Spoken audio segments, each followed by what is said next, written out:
मग psychology build करता येते का? नक्कीच येते. एक एक्झाम्पल सांगतो. एका व्यक्तीची सायकोलॉजी खूप स्ट्रॉंग आहे, खूप चांगली आहे. असं पकडूया की त्या ठिकाणी महेंद्रसिंग धोनी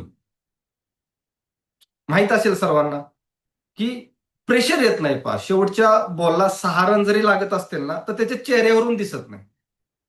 सायकोलॉजी स्ट्रॉंग आहे. मग बॉलर कन्फ्यूज होतो, आता बॉल टाकू कसा? कारण समोरचा जर घाबरलेला असेल, तर याला पण थोडी खुशी होतीच, हा तो पण घाबरलाय, मी पण घाबरलोय. परंतु इथं होतं काय, त्याला वाटतं अरे मी एकटाच घाबरलोय. समजतंय का? म्हणजेच काय, सायकोलॉजी स्ट्रॉंग आहे, नो डाऊट. परंतु त्याच महेंद्रसिंग धोनीला जर आपण सांगितलं की 200च्या स्पीडने कंटिन्यू टू व्हीलर चालवायची, सायकोलॉजी राहील का? आणि त्याच्या मागे तुम्हाला बसवलं, तुम्ही हा विचार करणार नाही की पुढे बसलेली व्यक्ती कोण आहे. एक तर तुम्ही पायाने दाबून बसताल पहा,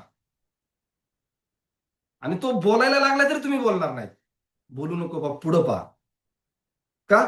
सायकोलॉजी डिस्टर्ब आहे का? रिस्क सगळ्यात जास्त आहे. जिथं जिथं रिस्क जास्त आहे, तिथे तिथं तुमची सायकोलॉजी कामच करणार, किती स्ट्रॉंग सायकोलॉजी असू द्या.